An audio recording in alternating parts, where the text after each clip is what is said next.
Eu quero compartilhar um vídeo neste momento. Não sai desse vídeo. Você se sente culpado por algo que aconteceu na sua vida? Porque o filho saiu da igreja e você se sente culpado por isso? E se pergunta muitas vezes aonde foi que errou? Se você se sente culpado por uma série de coisas, esse vídeo é para você. É importante você ficar até o final desse vídeo. O Dr. Rodrigo Silva vai compartilhar informações importantes que com certeza trará alívio, vai trazer conforto, esperança, reavivamento para você neste momento. Ele vai compartilhar algo muito bom a respeito da vida de Jó. Então fica até o final, porque o vídeo é riquíssimo. Eu vou só soltar um pedacinho do vídeo aqui e nós voltaremos e em seguida eu soltarei o vídeo na íntegra. Nós nos sentimos culpados, o tempo todo culpado de tudo. O filho começa a usar drogas e dá problema, o pai pergunta, onde é que eu errei? Né? O casamento acaba, onde é que eu errei? Não passou na prova, onde é que eu errei? A gente está sempre se sentindo culpado.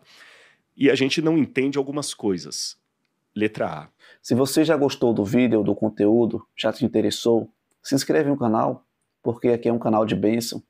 E com certeza, juntos vamos estar aprendendo e estudando aí a palavra de Deus. Olha só, antes de eu soltar o vídeo aqui, vou soltar após a leitura da Bíblia, do texto da Bíblia. Jó, capítulo 29, versículos 12 ao 16. Olha que interessante, irmãos. Porque eu livrava os pobres que clamavam e também os órfãos que não tinham quem os socorresse. Versículo 13. A bênção do que estava a perecer vinha sobre mim, e eu fazia rejubilar o coração da viúva. Eu me cobria de justiça, e esta me servia de veste, como manto e turbante, era a minha equidade. Eu me fazia de olhos para os cegos e de pés para os coxos. Dos necessitados era pai, e até as causas dos desconhecidos eu examinava. Por que Jó sofreu tanto? Era uma pessoa íntegra, era uma pessoa que ajudava o próximo, era uma pessoa que se desviava do mal. Hoje você vai entender aqui com o Rodrigo Silva o porquê dessa situação, porque muitas vezes nós questionamos o seguinte, por que fulano era uma pessoa tão boa e morreu? Por que fulano não faz nada demais e está com câncer, está enfermo, sofreu esse acidente, está acamado, está passando por essa situação? São perguntas que muitas vezes nós nos perguntamos e às vezes questionamos a Deus e parece que a vida do ímpio prospera. Lembre-se, Jó era um homem íntegro, uma pessoa que ajudava o próximo, supria as necessidades das pessoas, na verdade, e era uma pessoa que se desviava do mal, mas sempre confiante em Deus. Deus estava no controle na vida de Jó. E eu quero te dizer que Deus está no controle da tua vida também. Olha só o vídeo na íntegra que eu vou acompanhar com você aqui neste momento. Presta bastante atenção. Por permissão do Eterno, ou seja, Deus permitiu que isso acontecesse, né? Jó perdeu seu gado e seus servos morreram em ataques de invasores. Então Jó tinha muitas posses. Tá? Ele perdeu todo o gado dele. Isso aqui representava o equivalente a hoje a ouro, dinheiro, enfim, ativos no banco. Ele tinha ativos, perdeu. Os servos que ele tinha, e na época representavam também poder, posses, etc., morreram. Ou seja, não só ele, as pessoas próximas dele também sofreram, morreu. Aí, Jó perdeu os filhos. Nossa, Jó tinha 7 filhos, se eu não me engano, e 3 filhos, né? Perdeu os 7 filhos, perdeu aqui as 3 filhas, que estavam juntos numa casa que desabou com um forte vento que atingiu a região. É aí que a conta começa a não fechar para mim. Porque os filhos não dá pra renascer, filho não dá né? pra fazer outro. Né? Exato. Então, para mim também, aqui é onde começa a pegar. Então ele perdeu tudo, cara. Perdeu os bens, as posses, a família, tá? E aí, ao ouvir todas as tragédias que o atingiu, Jó exclamou em oração: nu deixei o ventre de minha mãe, e nu também voltarei da terra. O Eterno deu e o Eterno tomou. Louvado seja o nome do Senhor.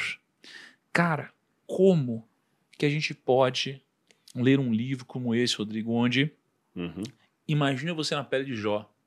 A gente já sabe o final da história. Então a gente consegue entender. Quando Jó tá passando por aquilo, cara, ele perde tudo que ele tinha e coisas inimagináveis. O que a gente consegue tirar desse momento, e mais do que só o momento, da reação de Jó também? Resiliência. Há tanta perda na vida, e ele respondeu o seguinte: nu deixei o ventre de minha mãe e nu também voltarei da terra. O eterno deu e o eterno tomou. Louvado seja o nome do Senhor. Caraca, como que a gente consegue entender isso daqui, Rodrigo? O que você tira desse momento? Vocês falaram até a questão da justiça aí, né? A palavra de tzadká em hebraico. A retidão. O livro de Jó quer mostrar duas coisas para mim. Em primeiro lugar, não existe justiça nesse mundo. A justiça dos homens, ela é outra coisa, né? Exatamente. Nem a dos homens, não vai haver. Esquece. O próprio apóstolo Pedro falou: nós aguardamos novos céus e nova terra nos quais habita a justiça. Então, as intervenções que Deus faz nesse mundo é pela dinâmica do grande conflito. E a outra palavra-chave para a hermenêutica de Jó é o conflito entre o bem e o mal. A luz e as trevas, Deus e o diabo, tá bom? E os dois lados nos querem. Porque, na verdade, vocês viram que Satanás era o advogado de acusação, Deus era o acusado e Jó era o objeto da demanda jurídica. Jó era o objeto. O bem e o mal nos querem. Os dois lados querem você. E não há... eu quero ficar neutro. Esse negócio de acender uma vela para Deus, outra para o capeta, não existe. Então não existe justiça nesse mundo. Se Deus não intervier em nada, nós vamos nos sentir abandonados. Se ele intervier em tudo, a gente não vai entender que está num grande conflito. Então Deus intervém na história apenas em alguns momentos, falando assim: filhos, eu ainda estou aqui. Calma, calma, está tudo sob controle. Mas as promessas últimas são apenas depois da restauração de todas as coisas. Se você olhar, até os milagres que Jesus fez, por mais extraordinários que sejam, são milagres provisórios. Ele ressuscitou Lázaro. Ressuscitou ou apenas adiou a morte de Lázaro? Porque Lázaro depois morreu. Ele ressuscitou o filho da viúva de Naim. Na verdade, ele adiou a morte. Porque ele trouxe o menino, depois o menino morreu. Eles não estão vivos até hoje. Ele curou algumas doenças, ele curou o leproso de lepra, mas depois o leproso morreu de alguma doença que eu não sei qual foi. Veja que os milagres de Deus são provisórios, é apenas uma coisa para retardar o fim. Em segundo lugar, eles não são totalitários. Por que Jesus não curou todos os leprosos? Apenas alguns. É a dinâmica do grande conflito. Se eu sofrer demais, eu não suporto. Se eu sofrer de menos, eu não sei qual mal é o mal e como livrar dele. Vocês conhecem aquele poema que o Ariano Suassuna coloca do Leandro de Barros sobre o mal? Não. Eu separei, eu posso ler aqui? Claro. Que eu acho que ele, até para responder essa pergunta aqui, esse poema aqui do Leandro Gomes de Barros, olha que lindo aqui. Por que existem o mal e o sofrimento humano? Se eu conversasse com Deus, iria lhe perguntar: por que é que sofremos tanto quando se chega para cá? Perguntaria também como é que ele é feito, que não dorme, que não come, e assim vive satisfeito. Por que ele não nos fez, a gente, do mesmo jeito? Por que existem uns felizes e outros que sofrem tanto? Nascemos do mesmo jeito, vivemos no mesmo canto. Quem foi temperar o choro e acabou salgando o pranto? A gente não entende. Agora, quando você percebe a dinâmica que vai costurar o livro, você vai entender que as coisas ruins que acontecem nessa vida são passageiras. Elas não vão durar para sempre. E as coisas boas são apenas degustação do que ainda haverá de vir. Mas não é a totalidade. Você não vai ter a totalidade do que Deus prometeu nessa vida. Esqueça, esqueça. Deus não vai resolver todos os problemas. E uma máxima aqui para fechar, para devolver a bola para vocês, é justamente essa questão que... Quem é a culpa? Sabe que a palavra que mais aparece nos escritos de Sigmund Freud, o pai da psicanálise, é a palavra culpa. Ela é quase onipresente nos escritos de Freud. Schuld, em alemão. é culpa. Nós nos sentimos culpados, o tempo todo culpado de tudo. O filho começa a usar drogas e dá problema, o pai pergunta, onde é que eu errei? Né? O casamento acaba, onde é que eu errei? Não passou na prova, onde é que eu errei? A gente está sempre se sentindo culpado. E a gente não entende algumas coisas. Letra A culpa é um sentimento universal. Letra B, culpa se resolve com perdão, não com justificativa. Terceiro, entender que se todos nos sentimos culpados, o outro não é mais merecedor da punição porque ele traficou armas e drogas e eu não. Porque aquele é o pecado dele, mas o Rodrigo tem os pecados deles. Eu não estou aqui fazendo colocando panos quentes, vocês estão entendendo? Mas assim, há pecados que a gente sempre usa para nos tirar da parcela dos culpados. Né? Puxa vida, eu não mereci esse câncer. Poxa, eu nunca matei, nunca assaltei, nunca tirei a vida de ninguém, nunca fiz mal para ninguém. Eu não fiz aqueles crimes que eu estou citando ali, mas tem outros que eu já pratiquei. Não, mas tem tipo um ranking? Um ranking dos pecados, entendeu? Existe um ranking dos pecados em que sentido? A Bíblia fala que há pecados que são para a morte. Tá certo? Há pecados que são abominação. Que Deus não tem o que fazer por você, porque você se coloca numa situação que está fora do alcance da graça dele, porque você quis. Existe um ranking, sim. Até socialmente existe um ranking.